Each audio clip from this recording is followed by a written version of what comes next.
Welcome to our session on pivoting primary care during COVID-19. My name is Matt Germack. I'm a primary care physician and medical director of quality and safety at Beth Israel Deaconess Healthcare. And I'm Lisa Noak. I'm the director of care model development and implementation at Beth Israel Deaconess Healthcare. We wanted to give you a brief sense of the scope and size of our organization. Beth Israel Deaconess Healthcare, it consists of about 40 practices. That's part of the larger enterprise called BILH Primary Care, which is about 90 practices across Eastern Massachusetts. In this presentation, we're going to briefly overview three initiatives for you. The first is our telemedicine program and our rapid transition from in-person care to the virtual environment back in March. The second is our Patient and Family Advisory Council program and how we've evolved that in response to the COVID-19 pandemic. And the third is our Quality, Safety, and Wellness Coach program, which is one of our newer programs in the context of COVID-19. And this one has the scope across the entire enterprise. In March, Massachusetts went essentially on lockdown. We had to close our practices to the majority of in-person visits and transition exclusively to telemedicine. On the first day of this transition, on an average day when our practices would see 3,000 visits, we saw 1,600 telemedicine visits. And we began measuring daily our visit volumes, our fill rates, our cancellation rates, as well as our telemedicine volume. Next, we started calling patients to gauge their satisfaction with the telemedicine visits, and we were surprised to learn that they were very satisfied 94% of the time, and 99% of the time they were telling us that their healthcare needs were met.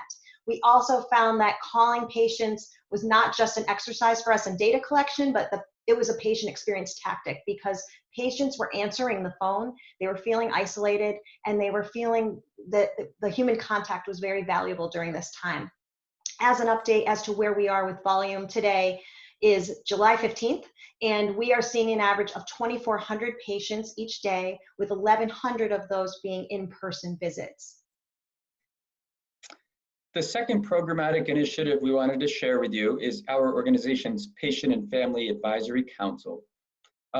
Embracing the value of formal patient engagement, back in October of last year, we launched a Patient and Family Advisory Council.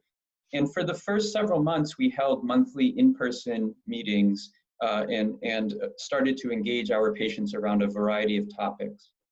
Then starting in March, when the COVID-19 pandemic really ramped up, we transitioned these meetings to a virtual environment and have been meeting over the past 4 months in that fashion.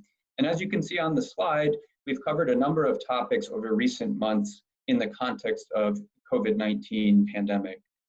One of which I just wanted to spend a moment to highlight: advanced care planning, a very important and relevant topic over the past few months.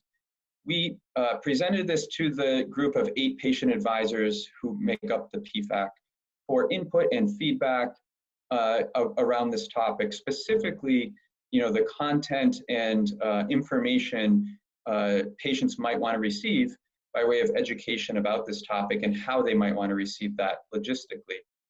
We also talked about patient communication more broadly, the patient experience around telehealth and telemedicine, testing related to COVID-19, as well as patient safety during in-person visits to our practices over recent months.